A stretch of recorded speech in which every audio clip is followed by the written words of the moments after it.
Welcome to the Mycelium Signal podcast. As always, I'm your host, Konstantin. Today, it's an honor to welcome back Dr. Martin Locker, an archaeologist and researcher residing in the Pyrenees. For full context, I recommend listening to his previous two episodes before diving into this one. So, Martin, it's great to have you on the podcast for the third time.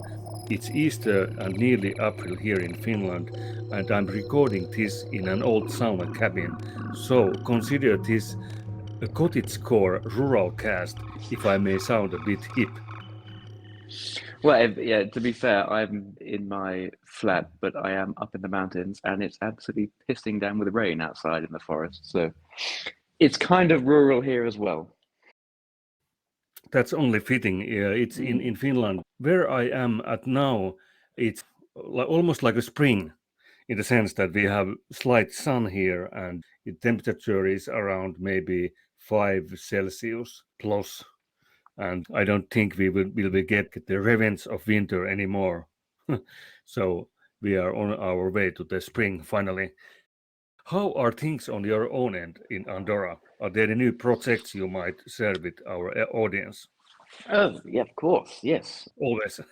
Always busy. Yes, I have. Well, at the moment, I've got two books which I'm writing and two books which I am just about, which were already published, fiction books, but I'm republishing them myself as paperbacks because essentially I have about 4 fiction works written and published, but they were originally published with another publisher who does very beautiful, very deluxe, but very limited and reasonably expensive versions.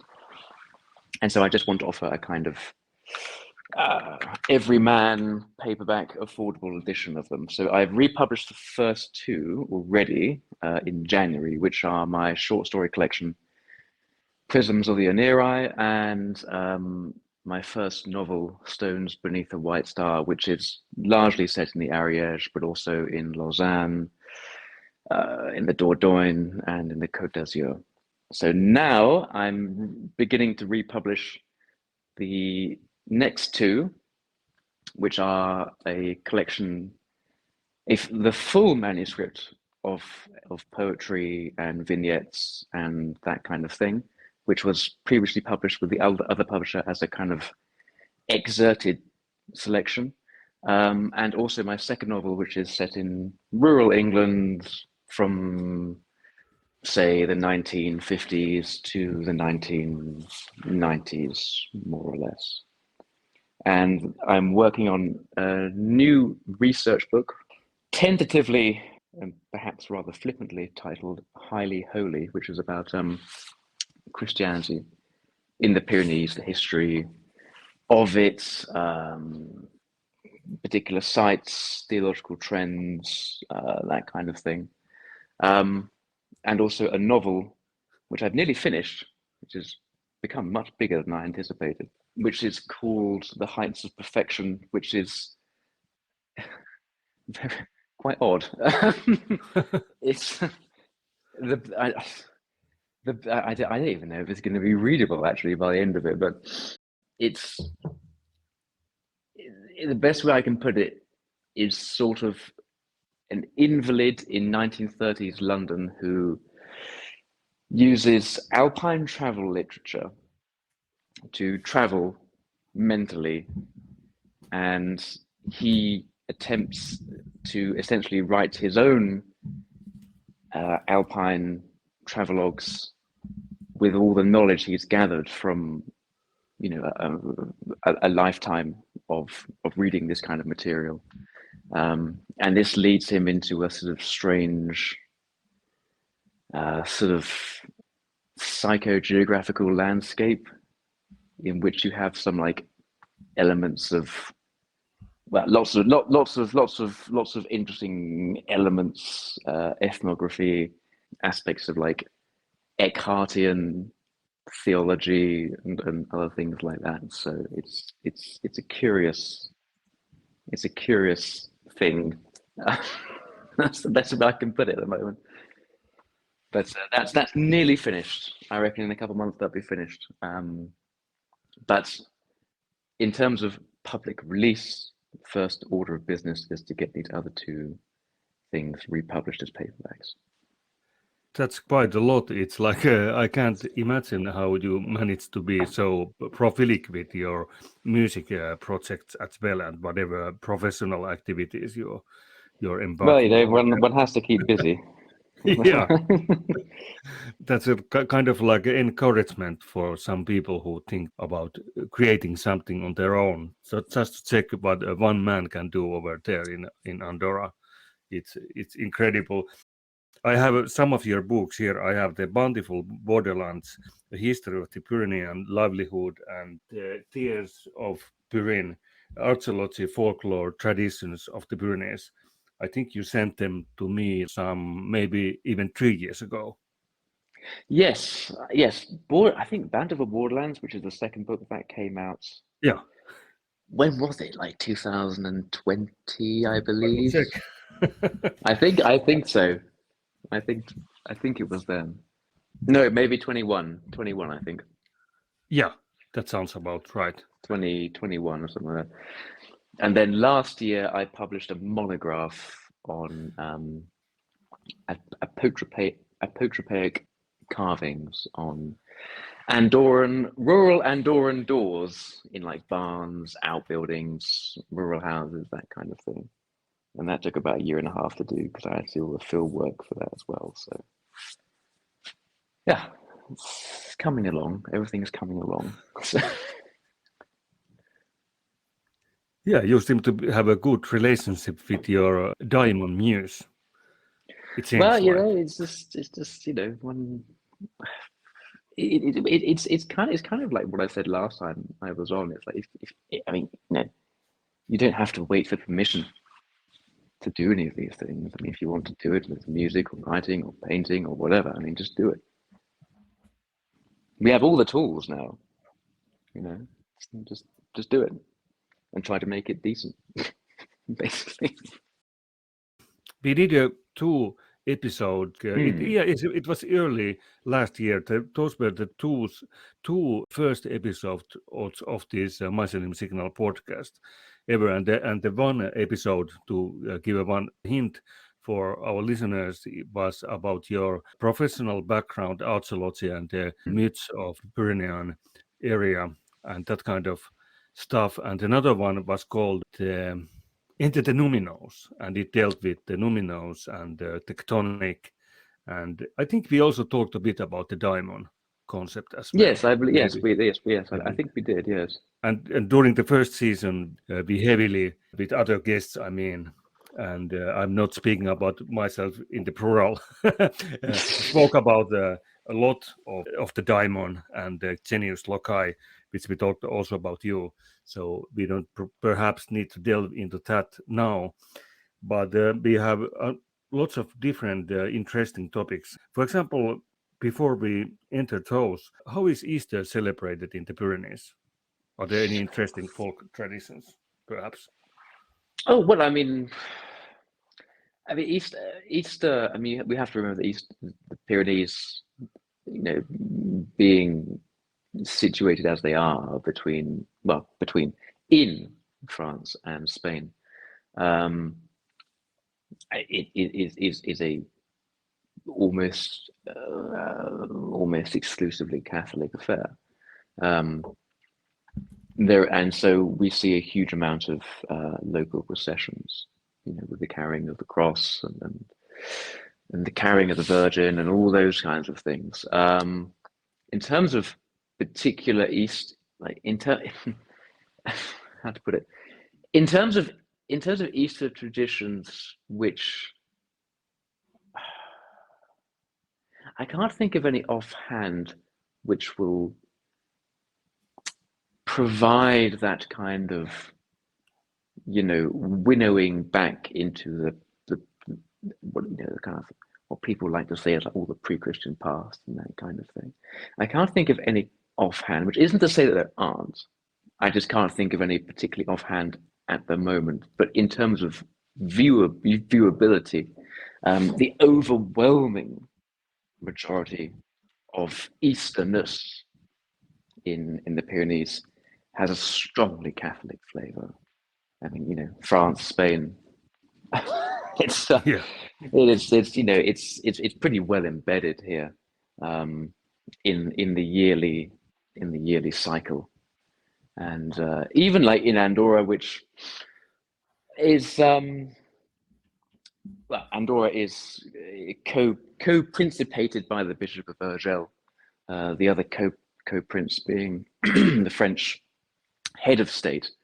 But even though here it's obviously a very traditionally Catholic country, but I would say, like with many countries now, the kind of immediate prevalence of religion in people's lives is certainly significantly less than it was.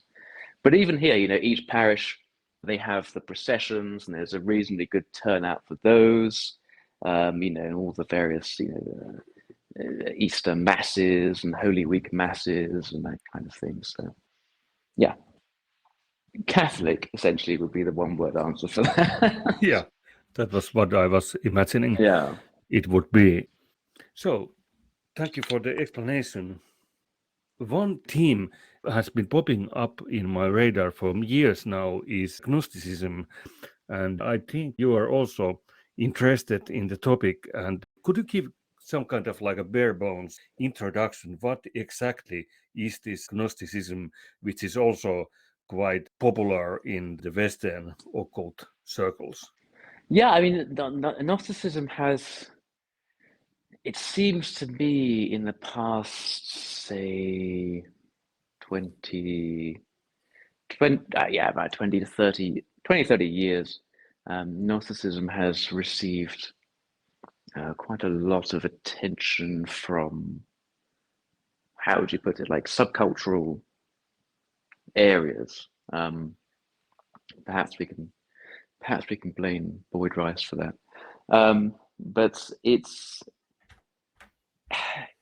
seems to be essentially, this is very difficult. It seems to be like many things we see now, for example, with you know, the whole like Alpine traditions thing, like Perter and that kind of thing. It seems to be a popular kind of trope, which is used by subcultural aspects and like occulture aspects, but used in a very particular way, which I don't think personally is certainly wholly representative, and also quite a self-driven use of Gnosticism, if you know what I mean. Similar to what we see with the idea of the Cathars. So and I have to caveat this as well, you know, to be totally fair. I am not an expert in Gnosticism. I have an interest in it, and I've read, you know, a reasonable amount about it, but you know, I'm not an expert in it, especially with regards to the very early origins of it. But I mean, essentially, Gnosticism, it seems to have a certain sort of Neoplatonic aspect to it, in this idea of, and we should also say that Gnosticism is not a monolithic thing. There are many different shades of Gnosticism, but they tend to bear some things in common, particularly the idea of a very much a separation between spirit and body, or material.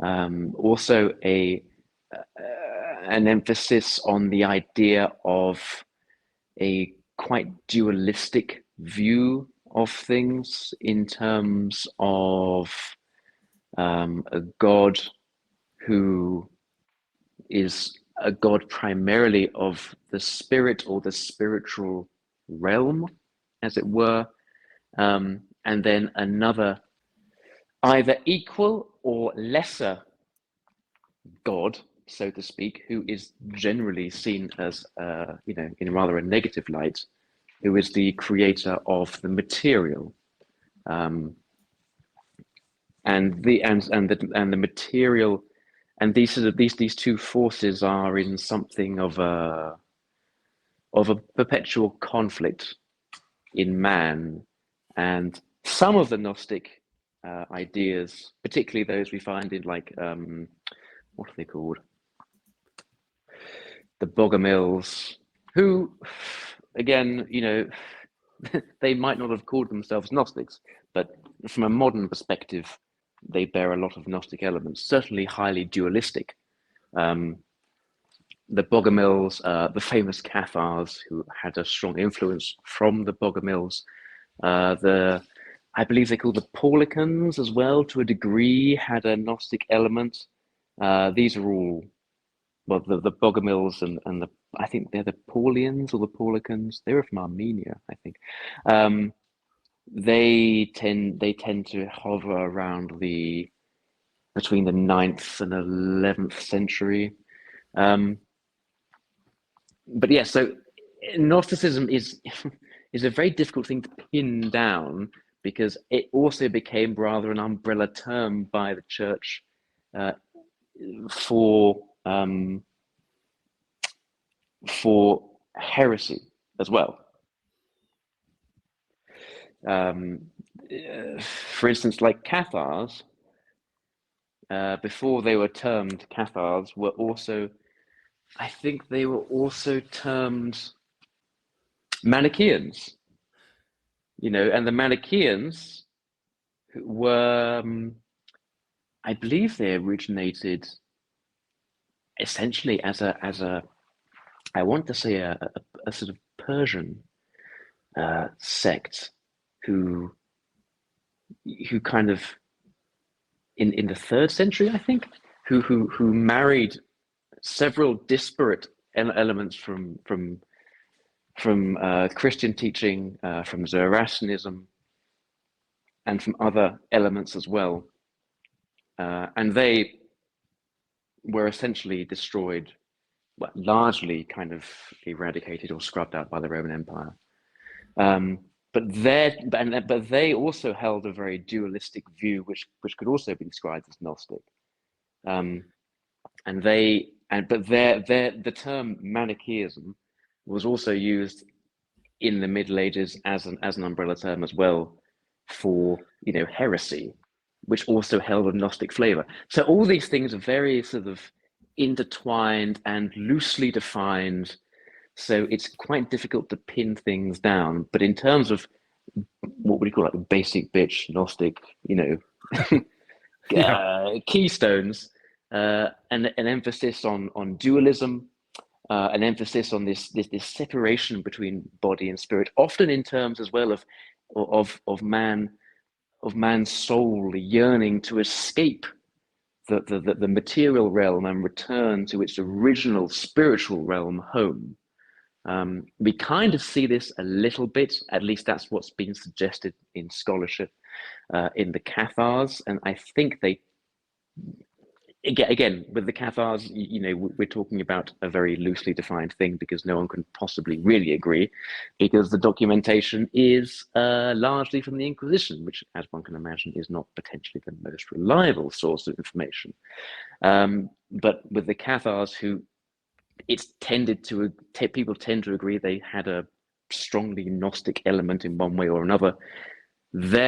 One of their proposed sort of theological aspects was this idea of man escaping the material realm, which is seen as forever tainted and essentially evil, created from clay. Man was created from clay by Satan, the demiurge, etc. And the soul of man yearns to return to its spiritual home, because in the soul of man is the soul of an angel. In the Cathar sort of whatever you want to call like Gnostic doctrine or theology or doctrines or however you want to term it, ideas, concepts, the demiurge or Satan or however you wish to call it created man from clay and trapped angels, trapped like either the souls or fragments of the souls of angels within these forms to animate them, and that is that which yearns to return to a spiritual home.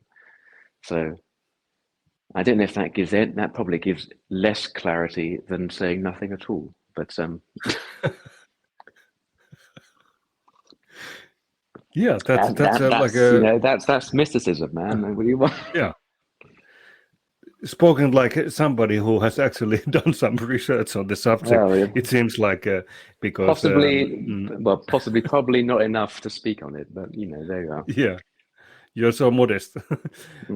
I think this demiurge aspect is really something which I have met dozen or more times when reading about the subject, and maybe it's something which is somehow kind of appealing to some kind of Western mindset, even this kind of more dramatic aspect. Maybe for people who like horror stories and this kind of aesthetic is the Ligottian idea, perhaps, that the world is inherently evil or insane, or like the universe isn't like some kind of random thing, but something which is malignant and conscious, and is it's like the reality itself, which is lurking behind this kind of the veil of Maya, so to speak, is insane and bad. But that's more related to the realm of horror fiction and that kind of stuff. But I can understand the appeal of it.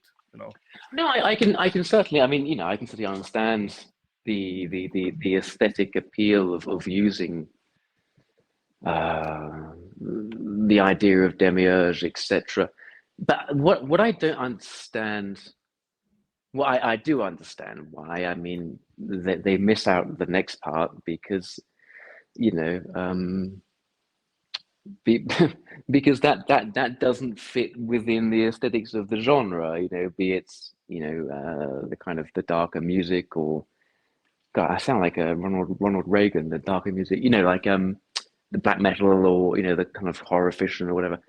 But so what I find curious in a way is that they go to a certain point, but then they miss out this other idea of returning to or yearning for unification with the origin, which by definition in that kind of Gnostic schema is that of a good God, but that tends to be left out, that part of things, in favor of the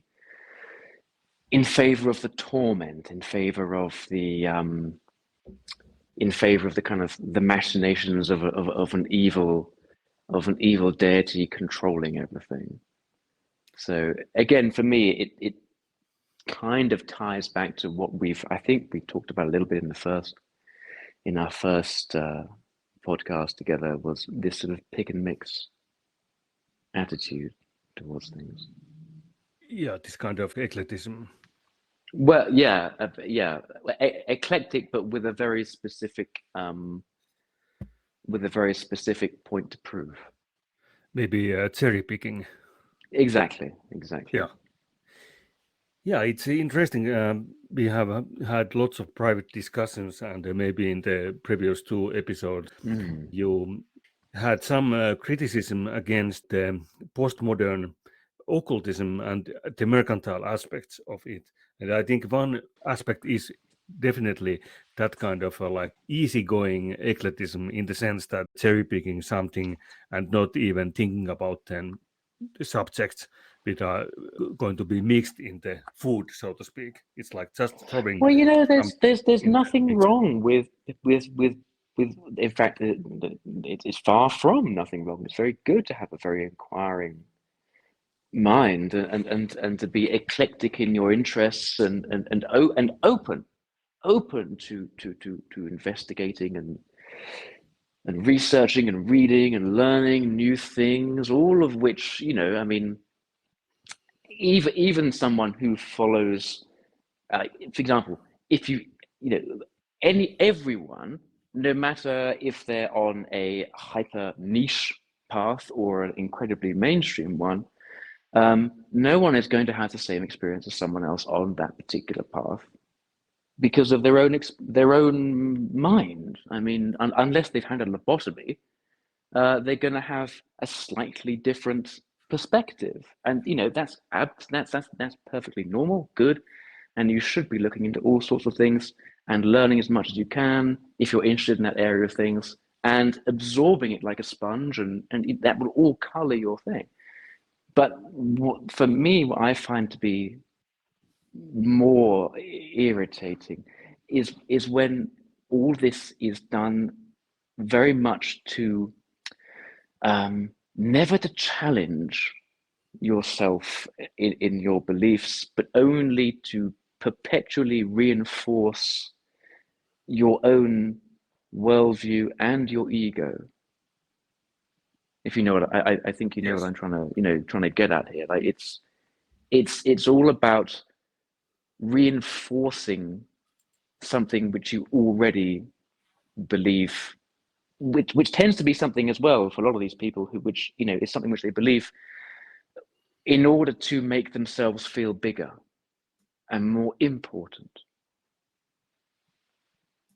Yes, this kind of ego building and self-centric Yeah, solipsism. exactly. Yes, Exactly. yes, I agree, and I would also add that I think this kind of like synthesizing is a very good idea, but I was rather criticizing the kind of attitude which goes along with this kind of like egoistic thing, which is basically the cherry picking.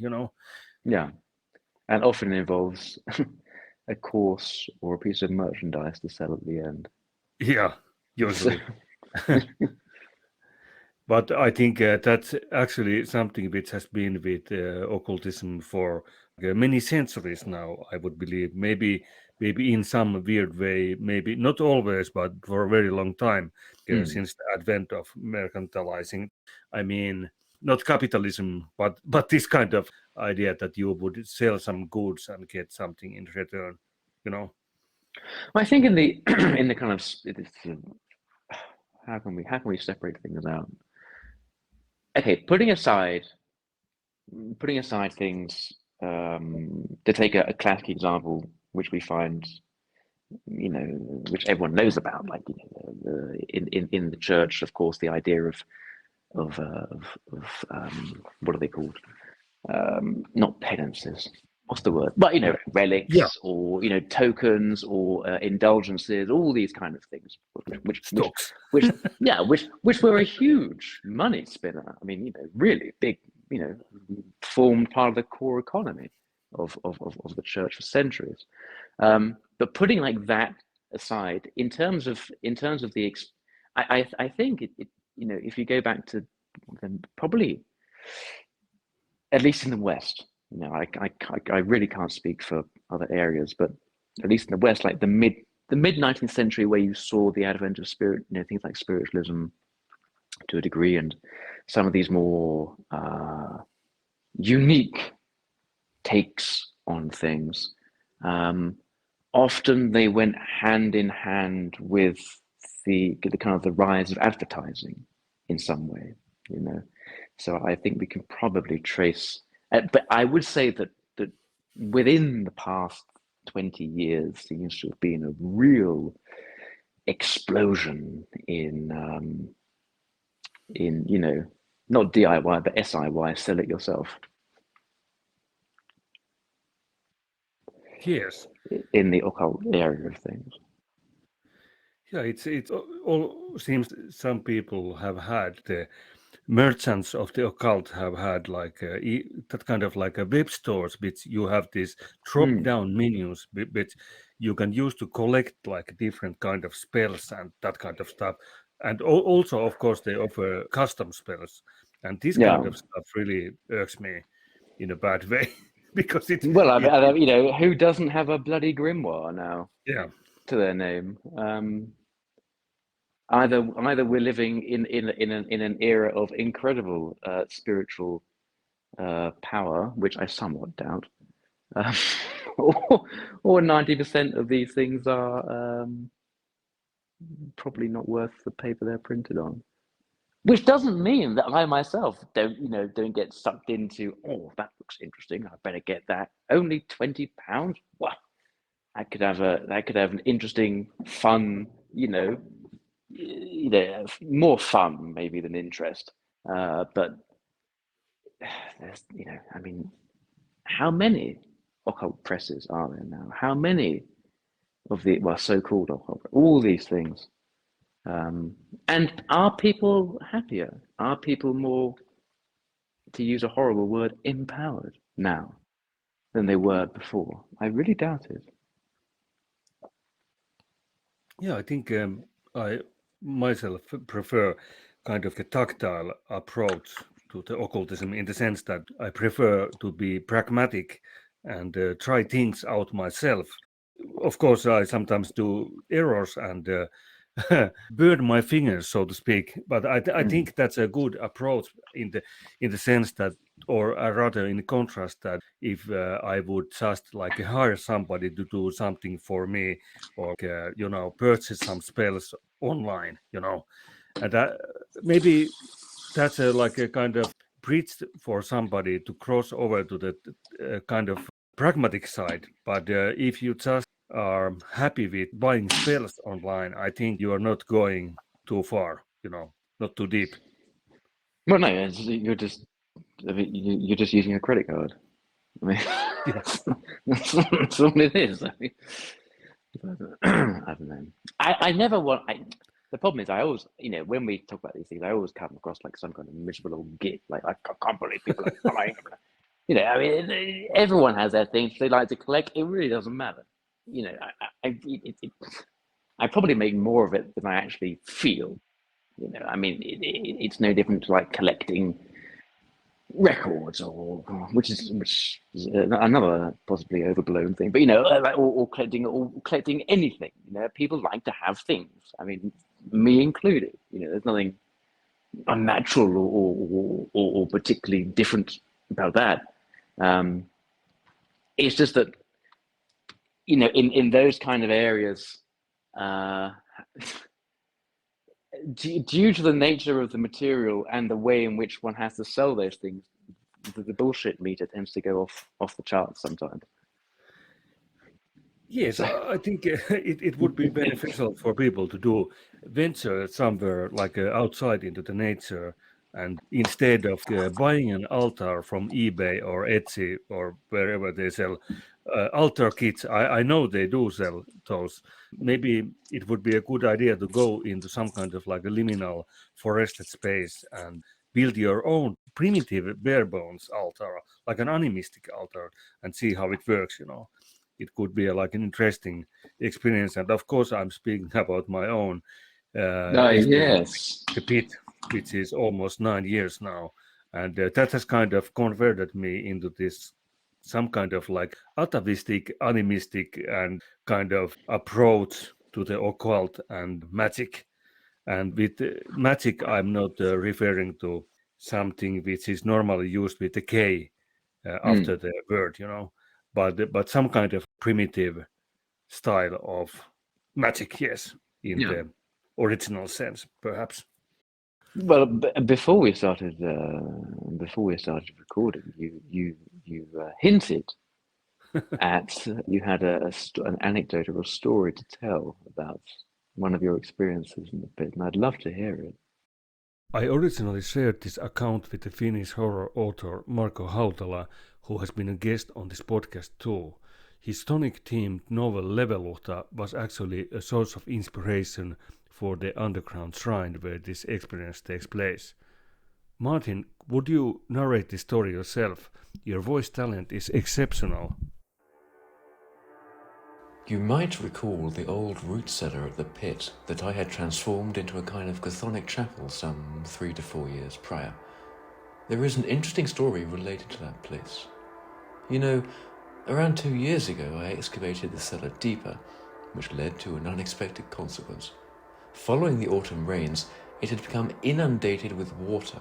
Now, for several months, the entire cellar floor, altar included, was submerged in stagnant water. Descending into the cellar late at night, clad in long rubber boots, I was enveloped by a heavy, musty scent, a blend of damp earth and mildew. The eye artifact central to the chapel altar had developed a cataract-like opacity, likely from mould or possibly from moisture, yet its gaze remained as piercing as ever. It seemed to have been waiting there, patiently enduring the solitude in the dark, moist cellar. When I placed a red lamp on the altar, its glow bathed the entire space in a surreal light, offering the eye a tribute of cellar beer, quite the apt sacrifice. I watched as it trickled down the wood and spread across the moss-covered altar. The atmosphere was charged with a numinous yet foreboding presence, a true mysterium tremendum. Suddenly, and entirely unexpectedly, a disturbing slurping sound emerged. It was as if the altar itself was greedily absorbing the libation into its very core. Had I unwittingly opened a passageway, allowing the water to drain into some unknown depths? What if, against all logic, the water had entirely receded? Exiting the cellar isn't straightforward.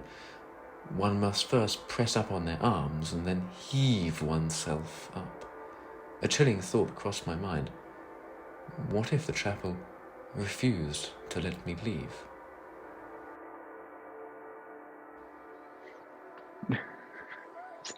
You could have been stuck down there for ages. And who would have known you were there? Yeah, they would have found my corpse in some years. In the spring. Yeah. Bloated and covered in stale beer. Yeah. It's like from the Stephen King's It. Now you'll float too. But it's I think this is a good reminder that when you have your hands dirty with the mud of the pragmatic occultism like this, or like chthonic occultism, I think things like this can happen. And it's quite an interesting experience to be almost stuck in some kind of ground cellar, which is like a vertical space, It's like you have to climb up from the space. But I think this project of the pit, which has been ongoing for the 9 years now, it's like it isn't I created some kind of small altar in my own like basement or like a living room corner or something. It is the pit altar, if you liken to that, is around 60 to 80 square meters now. So it's a complex in a sense. Yes, it's complex and network, and it cannot be hidden in the sense that whenever somebody would visit the place, they would immediately see that this is not normal. Whoever has created this is perhaps not right in the head or something, because it's so divorced from the so-called consensus reality. Who would have the idea and perseverance to do this kind of thing, because there is no monetary value. You cannot sell stocks to the pit. Well, to be fair, I'm sure you could sell some online courses. Yeah, probably. How to build your own chthonic complex in 5 easy steps. Yeah. Then again, it will take somebody like 9 years, and that's okay. You can charge them month by month and make a killing. Yeah. You have a treasure trove waiting to be discovered there. Yeah. Thus far, I have been like a self-financed, but maybe that will change. There's a funny anecdote. In Finland, we have this temple of Lemminkäinen, which is basically like an excavation site. How would you say? Like a dug out from some kind of bedrock, with like quarry. like a professional quarry. Yes, like a quarry. it was based on this Finnish mystic called Ior Bock, who was a tour guide to the Suomenlinna sea fortress previously. And he had this myth about the Temple of Lemminkäinen, which stems from Kalevala, the Finnish national epic. And he managed to get a lot of people to work there. And they even got a Finnish construction company, which was called also Lemminkäinen, to sponsor the project, and they dug out like quite a bit of the bedrock, I think, and I have visited it once myself, and they, for some reason, they run out of funds or something, but it was somewhat of a scandal, I think, in Finland, because it was the major construction company was involved, and I think Ior Bock said something that there is a massive underground chthonic temple, and it houses perhaps some ancient treasures, and that was the myth which got a lot of people going on, and I think some people still visit the place, like myself included for one time. It's situated in southern Finland. Basically, you have to descend a hill downwards to a quarry, which is most often submerged with water, and it's kind of maybe like a square shaped in the sense that it clearly has been excavated with some professional equipment. But it's interesting that what some people can do with their imagination and myths. Is there no way you can tie the pit into a national myth and secure some regional council funding? I'm working on it. But then again, it's to be completely serious, the pit has nothing to do with any commercial aspects. No, and far better that way. Yeah, it's quite a serious business in the sense that it's my magnum opus. It's probably the most important magical project I have embarked in my whole life, and it's ongoing. And I think eventually the pit will cover the whole cottage plot in some way or another, like these interconnected shrines. And I have discovered new places for new artifacts and sites when I understood the majority of our cottage plot. So it's like if something is our cottage plot, then I have the privilege to create something over there, and the neighbors don't have a say in that, and that's quite exhilarating in the sense that most people in Finland, I would believe, the city folk, I mean, they may have some cottage if they're lucky, but some people are so unfortunate that they don't have any kind of cottage plots, and they have to reside in the city and in the apartment, and they can only take vacations to somewhere for like a couple of times per year. But I'm so lucky myself that because of my working situation as a solo entrepreneur, I can spend as much time at the pit as I want. Well, I mean, I don't want to burst an international myth, but there is a prevalent myth that the Finnish people have the happiest people in the world. Would you say this? Would you say this is borne out in reality?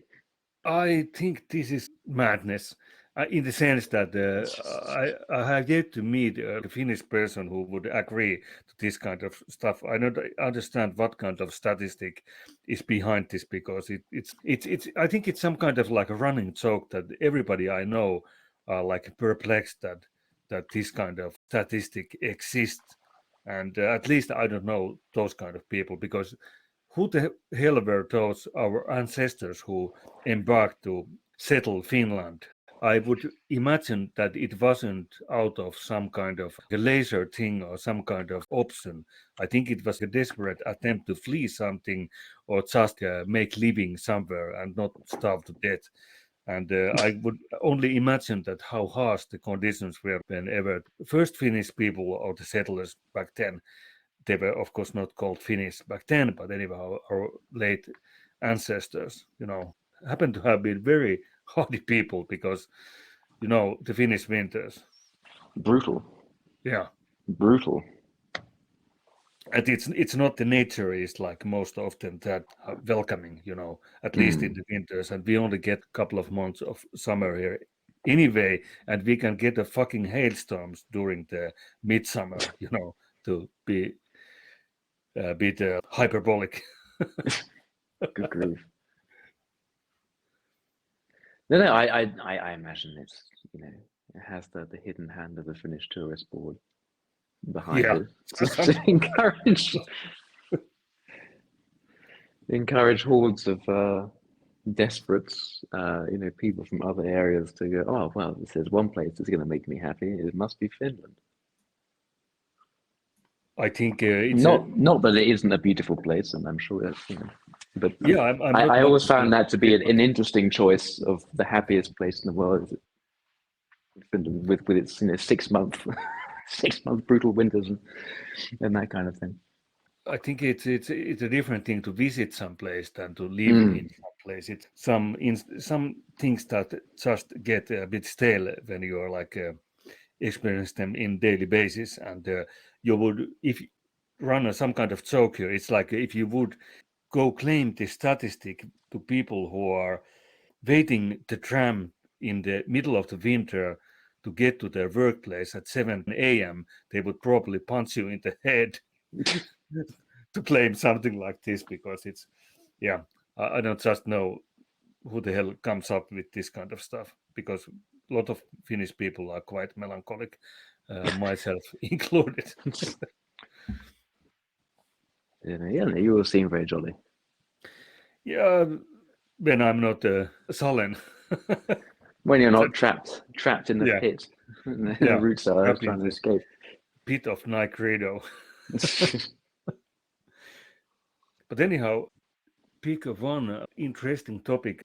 I don't know if Meister Eckhart, who I believe is a quite known heretic in the Christendom, was he somehow related to the Gnosticism? Maybe in the sense that he was a heretic.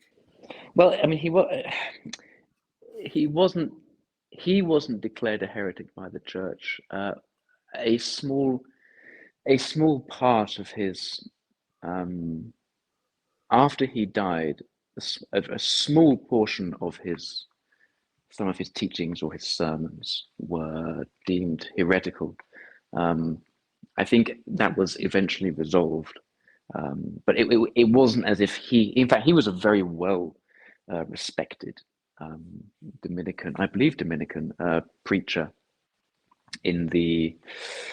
Well, he lived from, like, I think from the mid 13th century to the sort of early mid 14th century, and he was someone who actually was, I think, one of the first, I believe, or certainly the most well known and the most profligate preachers in vernacular German at the time, which was, you know, obviously the majority of church teachings, when expressed publicly in churches, etc., were in Latin, and he was one of the sort of most skilled and possibly one of the first to use the native language of the people to whom he was preaching to, which in that case was vernacular German.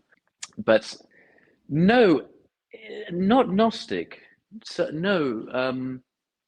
Well, I need to caveat this. Okay, again, the similar with the Gnostic thing. I need to caveat this by saying that I'm not an expert in Eckhart, but I have, from what I have read, I have been reading some of his work. There's a very, very good translation of all his sermons, which was put out several years ago in a single volume by, I'm not sure, some university press.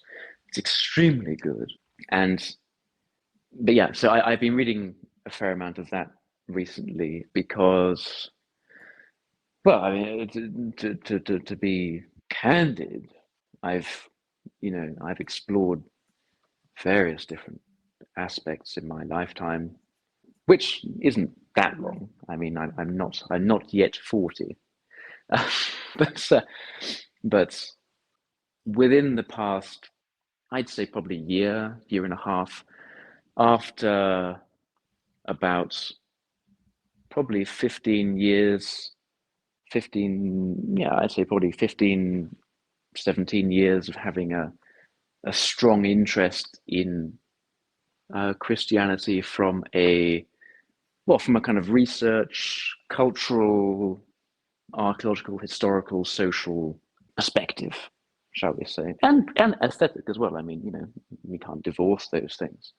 Within the past year and a half, say, I've actually come to move personally closer to the church. So I have to, but when I'm discussing these things, I think I'm capable of divorcing sort of personal and sort of public areas, So I don't want people to, I shouldn't want people to think that I'm going around like some kind of new zealous convert, telling everyone how great my friend Jesus is. I mean, Yeah. I really do not like that kind of thing at all. But so but I have found a particular interest and sort of, I guess, sustenance, one would say, in some of the writings of Eckhart that I've read. It doesn't approach Gnosticism because it's not dualistic, but it is incredibly interesting. Obviously, being a preacher, as the Dominican order was, it's set up primarily as a preaching, go out and preach sort of organization. Coincidentally, yesterday, I just wrote about that when I'm writing my research book, because in Toulouse, in I believe 1215, so just prior to the kind of Albigensian crusade, when Catharism was really raising hackles in the church. I can't remember his name. Dominic, the person who would later become Saint Dominic.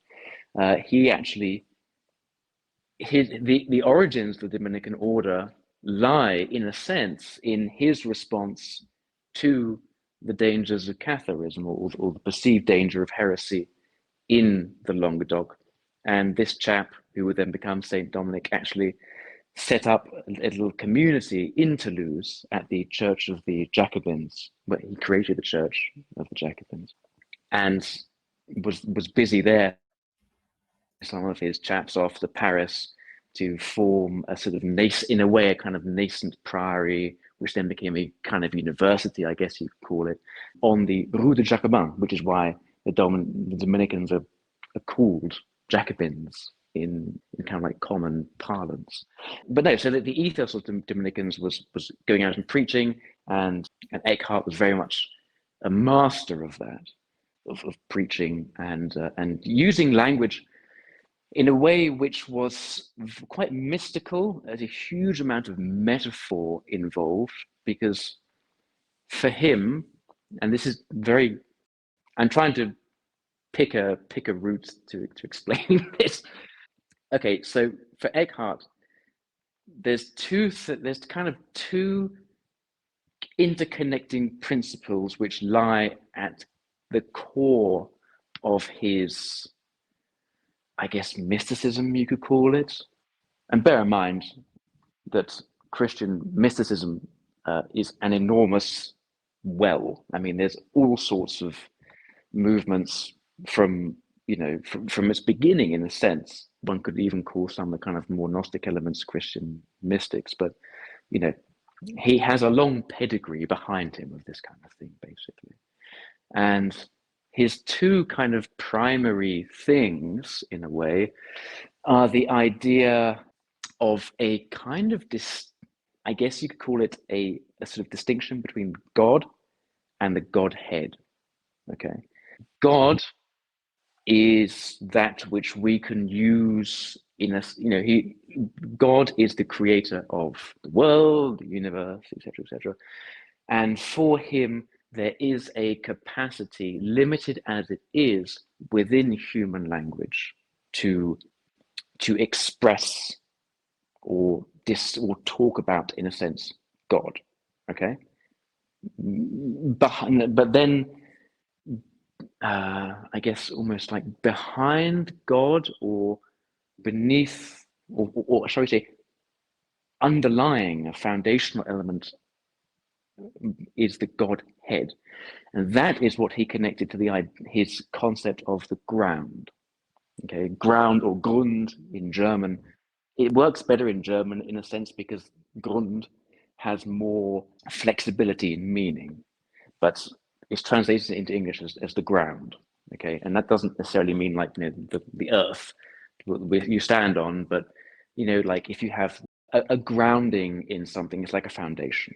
Okay, and this Godhead is really, it's such a transcendental sort of wellspring of potentiality that language itself is really incapable of describing this. And for that reason, he uses a great deal of metaphor, which seems to be self-contradictory or, you know, oxymoronic, but that is because language is essentially, in his belief, language is essentially incapable of describing this foundational underlying Godhead potentiality from which even God, as we describe him, springs.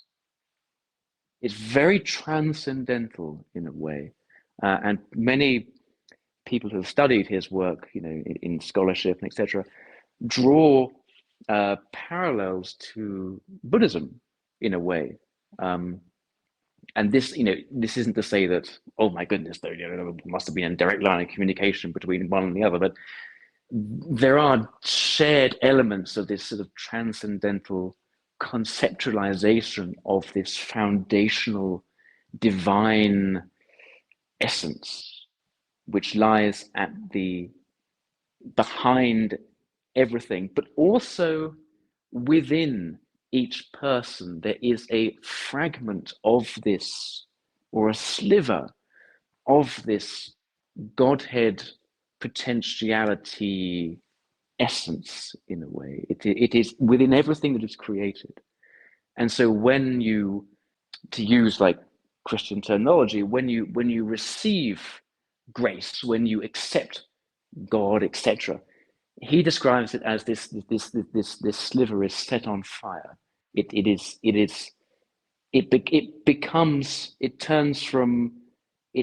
turns from potentiality into an actuality within you. And his idea of the ground is that, and this is what his idea of the ground is that it is, God is within you in a very profound sense. And that's why for him, for example, one of his other sort of main thrusts was the idea of contemplative prayer. He's very great advocate, you know, which is not dissimilar to things like meditation. This idea of very deep contemplation and this sinking down into yourself to discover this ground that lies within you. And that is a very crude description of his of his you know, his kind of theological thrust. But that's actually, I mean, you know, I would really recommend people to look at better descriptions and better books about it. And there's actually a very good YouTube channel which has a rather tedious name, Let's Talk Religion. But in that there are two very good videos, one specifically on Eckhart and another on Christian mysticism as a whole. And the chap who does that is very well versed in religious scholarship. But it's not that which got him done for heresy. It was, I believe it was it was his idea as well. His idea that during the times when you're sinking into yourself and engaging in contemplation, etc., you didn't have to follow the rigors, the outward expressions of Christian praxis. If you're a priest or a monk, you could essentially kind of step back from those, and it was that which got him done for heresy, a sort of abjugation of duty in a way. So I just think it's kind of interesting and quite beautiful. Actually, this reminds me of Deus Absconditus. I think it's a Latin phrase that translates to hidden God, and it's related to the so-called apophatic theology. Are you familiar with that? A little bit. Yeah. I can Yeah, just introduce it myself. It says here in my notes that it refers to the idea of God as an ultimately unknowable and inaccessible to human understanding or perception. Yeah. No, I mean Yeah. this kind of thing lies at the heart of mysticism in many traditions. I mean, if you look at a lot of Islamic, well, I say a lot of Islamic mysticism, there isn't a lot, but for example, a lot of the Sufi material, in that one finds a great deal of poetry, which by its very nature uses linguistic constructions which are highly metaphorical, because there is such a limitation on language when describing something which lies predominantly outside, especially of the intellectual's capacity of language. How do you describe the unknowable? It's impossible. But I think this is why, for example, in Eckhart's work, you find a lot of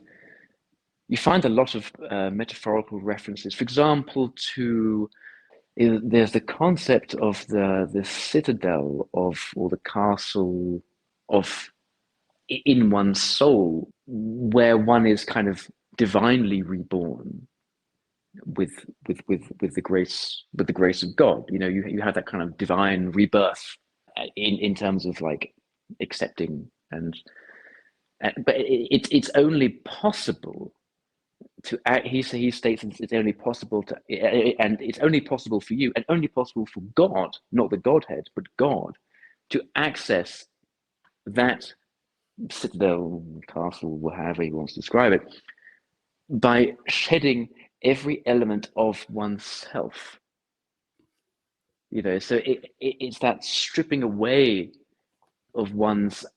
He refers to like the powers of the soul, which are he terms them as like the outward looking eyes of someone.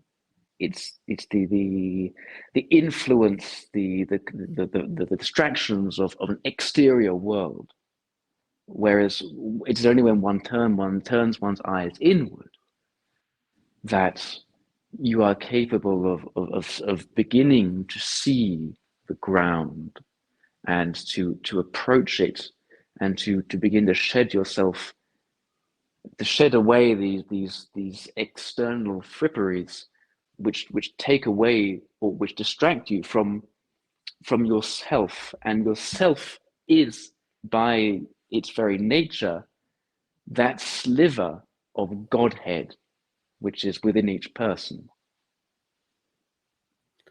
But it's all very metaphorical, because there is no other way to talk about these things. Yeah, I think this is a good leapfrog to the practice of Malamatia or Malamati, which is a Sufi tradition that emphasizes spiritual humility and the concept of blame. Are you familiar with this one? Not too much. Okay, so I can introduce it myself. The core of the Malamati practice is the emphasis of inner sincerity and humility. Practitioners aim to avoid any displays of holiness or spiritual superiority, and it's basically translated as like a bat of blame, those who blame themselves, and this refers to the practice of accepting blame and criticism, whether deserved or not, as a means to erase the ego and the pride. So you can see how it connects to the Meister Eckhart and Absolutely. but you, Absolutely. It's interesting, isn't it? Because you find in certainly different expressions, but very similar fundamentals in. I guess in a way one could call this a form of perennialism. These expressions are different, but they reach down to the same fundaments of possibly not going as far as like ego death, but the value of inner humility in order to find oneself. I'm not sure whether, for example, I don't necessarily want to make this connection too strongly because I don't know enough about the subject, and it might just be I'm sure someone would jump and say, no, that's not right, or whatever. But it's possible that one can see a form of parallel, almost potentially in a more severe way, with the kind of Tibetan Chod practice. That's actually quite the synchronicity. I actually had the church ritual in my list of topics. And, I really of course, I don't know a great deal about it, so you feel free to. I don't too, but I think it's interesting that maybe it was related to the concept of feeding your demons, to willingly put yourself in a kind of like an altar for the so-called demons to devour, you know. I think that possibly it reaches to a similar kind of conclusion, albeit via a more aesthetically severe wrapping, in a way, in terms of its expression. But it's certainly true that, you know, if you take many of the spiritualities or religions, and however you wish to describe them, which have stayed the course, and which have evidently provided either through longevity or through an institutional aspect, but have obviously, despite what atheists might say, provided a great fountain of beauty and of genuine spiritual worth, shall we say. In them, perhaps not in an express out the front way, because of course there's a large difference between exoteric and esoteric expressions of these things, you know, clearly for laity and for monastic, or however they want to express it. But there seems to be a similar mention, a similar emphasis, either partial or greater, on this idea of turning inward, or of shedding one's pride, of exercising humility to varying degrees, and of this element of otherness within you, which isn't of you, but is yours, if that makes sense. In order to find that. And I think, just to briefly touch on one of our favorite subjects, I think that is one of the things which I see I see a tremendous absence of in many things which have become recently more popular in the last 20 to 30 years, you know. I'm sure people will have their own opinions on this, and I'm sure people will tell me I'm wrong, uninformed, etc. So, but frankly, I don't really care. But like a lot of at least in terms of the way they are presented to people, maybe not the inner teachings are different, I don't know. But a lot of the kind of left-hand path elements, a lot of the, especially, should we say, not the kind of pagan umbrella, but especially the heathen elements, which I find very interesting. I'm not, knocking that, but in those, I find, at least to my eyes, a greater emphasis on pride than humility.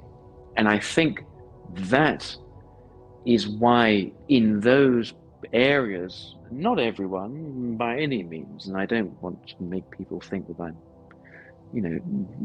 tossing the baby out with the bathwater in that respect, but in those two areas in particular, I think that external image of pride, hubris, ego, self-fulfillment in an aggrandizing way is why we see quite a lot of damaged people in those ranks, which isn't to say that they are expressly formed from those people, but they seem to have a higher ratio, at least in terms of attraction to people, because there's this humility is not a popular thing. It's not a nice thing to undergo yourself. It's not something which is going to make you feel good, and not going to make you. It's not going to provide the kind of gratifying fix to the problems in your soul, or in your psychology or whatever. It's not something which is going to give you that kind of buzz that pride is going to give you. Because pride makes you feel good, at least initially. But it will warp you, and it will drive you, I believe it will drive you further from being genuinely inquisitive, and it'll drive you further from beauty, and it will drive you further from discovering something in yourself which is really worthwhile and can take you through life in a fundamentally wonderful way. So that's just my little controversial take on things there. Thank you for listening to the Mycelium Signal podcast. My discussion with Dr. Martin Locker will continue in the second part of this episode. Stay tuned.